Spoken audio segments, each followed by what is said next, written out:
ចន្លោះសតវត្សទី9ដល់ពាក់កណ្ដាលសតវត្សទី15នៃគ្រិស្តសករាជអាណាចក្រខ្មែរគឺជាមហាអំណាចដ៏ធំមួយនៅក្នុងតំបន់អាស៊ីអាគ្នេយ៍ដោយកាន់កាប់ទឹកដីយ៉ាងធំគ្របដណ្ដប់លើទឹកដីនៃប្រទេសកម្ពុជាថៃឡាវនិងប៉ែកខាងត្បូងប្រទេសវៀតណាមបច្ចុប្បន្ននៅខាងកើតអាណាចក្រខ្មែរគេឃើញមានពួកចាមនៅនគរចម្ប៉ាពួកចាមមានដើមកំណើតមកពីម៉ាឡេស៊ីឬជ្វាដែលបានមកបោះទីតាំងនៅតាមបណ្ដោយឆ្នេរប៉ែកខាងកើតនៃតំបន់ឥណ្ឌូចិនហើយបានមកកើតទៅជារដ្ឋមួយឡើងនៅចន្លោះសតវត្សទី2ទៅសតវត្សទី1មុនគ្រិស្តសករាជ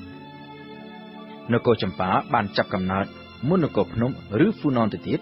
ក៏ប៉ុន្តែគិតចាប់តាំងពីសតវត្សទី3មកនគរចម្ប៉ាមានការរីកចម្រើនខ្សោយជាងនគរហ្វូណនជាពិសេសខាងផ្នែកបច្ចេកទេសក្នុងការធ្វើសឹកសង្គ្រាម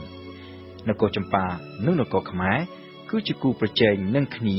ហើយតែងតែធ្វើសង្គ្រាមនឹងគ្នាជារឿយៗក៏ប៉ុន្តែសង្គ្រាមធំជាងគេដែលកំណត់ជោគវាសនានឹងកែប្រែប្រវត្តិសាស្ត្ររបស់ពួកចាម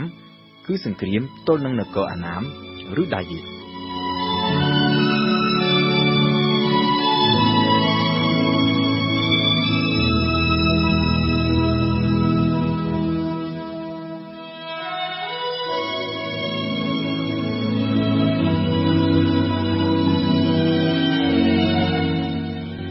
នគរអាណាមមានទីតាំងស្ថិតនៅខាងជើងនគរចម្ប៉ា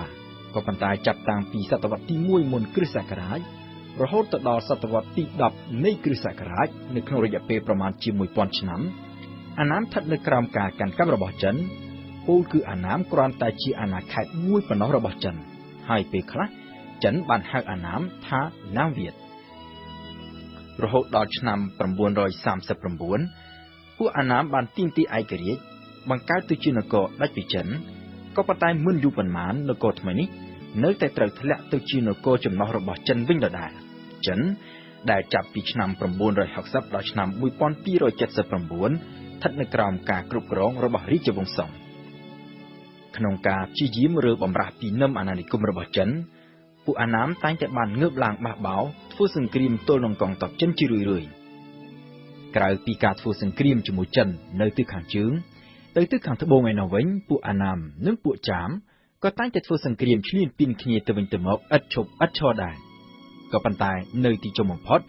គឺនគរចម្ប៉ាដែលត្រូវទទួលបរាជ័យដោយត្រូវនគរអាណាមឈ្លានពានចូលកាន់កាប់បានទាំងស្រុងនៅឆ្នាំ1471នគរចម្ប៉ាត្រូវដួលរលំ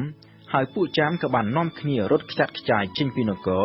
ដោយភាគច្រើនរត់ភៀសខ្លួនទៅជ្រកកោននៅក្នុងអាណាចក្រខ្មែរហើយខ្លះទៀតរត់ទៅម៉ាឡាកានៅក្នុងប្រទេសម៉ាឡេស៊ីបច្ចុប្បន្ន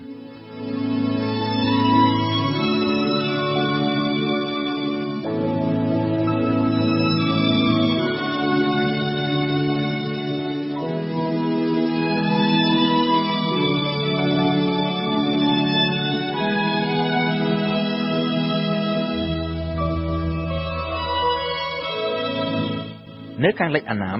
និងខាងជើងនគរខ្មែរមានប្រជាជនមួយទៀតគឺលាវធ្លាប់ជានគរឯករាជ្យមួយនៅខាងជើងនគរហ្វូណនក៏ប៉ុន្តែបន្តិចម្ដងប្រទេសលាវត្រូវធ្លាក់ទៅក្រោមការត្រួតត្រារបស់ខ្មែរដោយដំបូងត្រឹមជានគរចំណុះហើយបន្តមកទៀតនៅក្នុងសម័យអង្គរដែនដីនៃប្រទេសលាវត្រូវបានអាណាចក្រខ្មែរវាយទីកាន់កាប់ទាំងស្រុងរហូតទៅដល់ចុងសតវត្សទី14ទើបប្រទេសលាវចាប់ផ្ដើមលេចរូបរាងសាជាថ្មីឡើងវិញក៏ប៉ុន្តែលាវស្ថិតនៅជាប្រទេសទន់ខ្សោយមួយដោយទទួលរងនឹងការគំរាមកំហែងជាប្រចាំពីសំណាក់ប្រទេសជិតខាង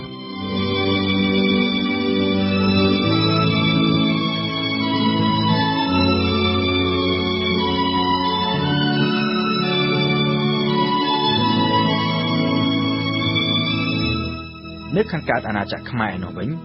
មានប្រទេសមួយដែលគេហៅថាស្រុកមនហើយដែលមានទីតាំងនៅត្រង់ប្រទេសភូមាសប្តាហ៍ថ្ងៃកាលពីសម័យដើមស្រុកមននិងស្រុកខ្មែរមានព្រំប្រទល់ជាប់គ្នានៅត្រង់ម្ដុំព្រំប្រទល់ភូមានិងថៃបច្ចុប្បន្នចំណែកឯប្រទេសថៃវិញនៅមិនទាន់មានរូបរាងនៅឡើយទេនៅពេលនោះនៅក្នុងសិលាចារឹកគេឃើញមានការកត់ត្រាពីវត្តមានរបស់ពួកថៃឬសៀមនៅក្នុងតំបន់អាស៊ីអាគ្នេយ៍ប្រហែលជាចាប់តាំងពីសតវត្សទី12មកពួកថៃឬសៀមកាលពីមុនរស់នៅក្នុងខេត្តយូណានប្រទេសចិនហើយបានចាប់ផ្ដើមធ្វើអន្តោប្រវេសន៍ចាក់ចុះមកទិសខាងត្បូងបន្តិចម្ដងដោយចាប់ផ្ដើមតាំងពីសតវត្សទី9 ពីដំបូងគេឃើញពួកថៃឬសៀមបានចុះមកតាំងទីលំនៅនៅភាគខាងជើងប្រទេសលាវសប្តាហ៍ថ្ងៃនិងនៅឈៀងម៉ៃចំនួនពួកថៃឬសៀមនៅប៉ែកខាងជើងនៃតំបន់អាស៊ីអាគ្នេយ៍មានកាន់តែច្រើនឡើងហើយពួកគេក៏បានបង្កើតទៅជានគរតូចៗមួយចំនួនដូចជាសុខោទ័យឈៀងសែនឈៀងម៉ៃស្រែមួយលាននិងអយុធ្យាក៏ប៉ុន្តែពីដំបូងនគរទាំងអស់នេះគឺជានគរទន់ខ្សោយហើយស្ថិតនៅក្រោមឥទ្ធិពលរបស់អាណាចក្រខ្មែរនៅពេលដែលអាណាចក្រខ្មែរចាប់ផ្ដើមធ្លាក់ចុះទន់ខ្សោយនៅចុងសម័យអង្គរនគររបស់ពួកថៃឬសៀមក៏បានពង្រឹងប្រទេសរបស់ខ្លួនបន្តិចម្ដងឲ្យទៅជានគរដែលមានអធិបតេយ្យភាពពេញលេញដោយចាប់ផ្ដើមពីសុខោទ័យនៅអំឡុងសតវត្សទី13បន្តមកទៀតនៅសតវត្សទី14ក្រោយពីស្ដេចរៀមកំហែងចូលទីបង្គត់សុខោទ័យត្រូវធ្លាក់ចុះដុនដាបហើយត្រូវធ្លាក់ក្រោមការត្រួតត្រារបស់នគរសៀមមួយទៀតគឺអយុធ្យានេះហើយដែលបានពង្រីកអំណាចនៃនគរសៀមហើយគឺជាគូប្រជែងដ៏ធំបំផុតរបស់អាណាចក្រខ្មែរនៅចុងសម័យអង្គរ